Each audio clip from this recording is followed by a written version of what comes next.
Salut, moi c'est le fantôme. Enfin, le portique. C'est comme ça que m'ont appelé mes parents.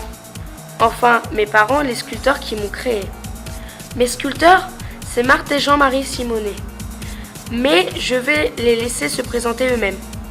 Les Simonet sont un couple qui travaille ensemble depuis qu'ils sont étudiants en architecture aux Beaux-Arts dans les années 60.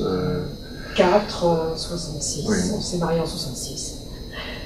Et donc depuis 66, on a à la fois fini nos études en 70, mais mené aussi un commencement de carrière de sculpture. Et nous avons eu à la fois, la même année, en 1970, notre diplôme et notre première grande installation monumentale à Port-Porcarès. Donc cette année 70, c'était important. Je suis le petit nouveau. Je vous explique. Un portique a déjà été créé en 1979 par les Simonet. Il y avait eu une exposition au préalable qui avait eu lieu à la Défense.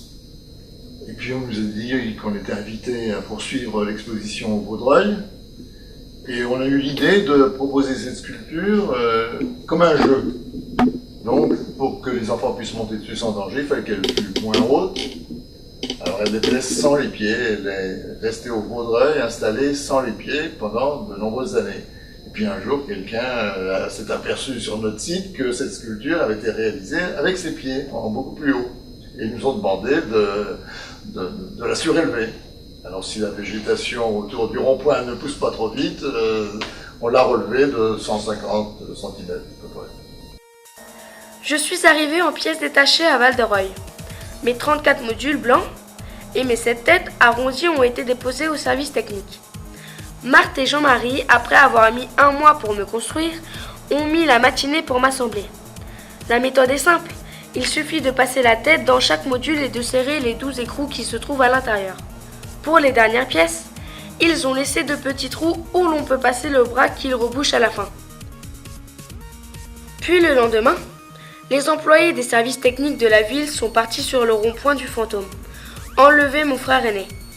L'ancien portique, celui qui n'avait pas de jambes et qui était là depuis une vingtaine d'années.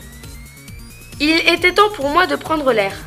J'ai donc quitté les services techniques pour rejoindre ma place au milieu du rond-point. Sans oublier auparavant de faire un petit tour de la ville. Au bout de cette course, une cérémonie d'inauguration m'attendait. Et là-bas, monsieur le maire avait écrit un discours rien que pour moi. Au moment où nous avons mis ce qui s'appelle déjà, chers amis, je voudrais vous le dire, le vermicelle, alors que son nom officiel est le grand polymorphe rouge, sur l'esplanade de la mairie, il y a eu un regret. Tout se refaisait, les œuvres d'art revenaient, on en avait commandé à notre ami Zimmermann, et puis il y avait cette sculpture qui manquait de pattes. Comme vous êtes d'une extrême gentillesse, vous nous avez dit, avec ou sans pattes, c'est toujours une sculpture. Avec ou sans pattes, c'est toujours un jeu. Avec ou sans pattes, elle grandit avec la végétation, elle diminue lorsque la végétation diminue. Il n'empêche qu'un fantôme, puisque nous l'appelons ainsi, qui n'avait pas de pattes, c'était un peu triste, même si son suaire lui permettait de bouger. Et qu'il était devenu un repère pour toute la communauté d'agglomération. Et nous avons redécouvert que son nom réel était le portique. Et s'il s'appelait le portique, c'est qu'il souhaitait la bienvenue à ceux qui venaient chez nous, avec ses bras levés, mais que pour lever ses bras, il lui fallait quand même être juché à une certaine hauteur, ces fameux 4 mètres. Et puis, nous avons appris que, puisque nous sommes ville nouvelle et née des années 60, le portique avait été, à un moment, sur l'esplanade de la Défense, où il saluait également un grand nombre de gens. Alors, avec ces 34 modules, je crois, ces 4 mètres de haut, sa résine blanche, nous avons voulu le remettre là où il était. Tel un seul homme, les services techniques de la ville m'ont porté au centre du rond-point du fantôme jusqu'à mon socle. Ensuite, les habitants des quartiers environnants furent appelés en renfort pour me dresser sur mes pieds.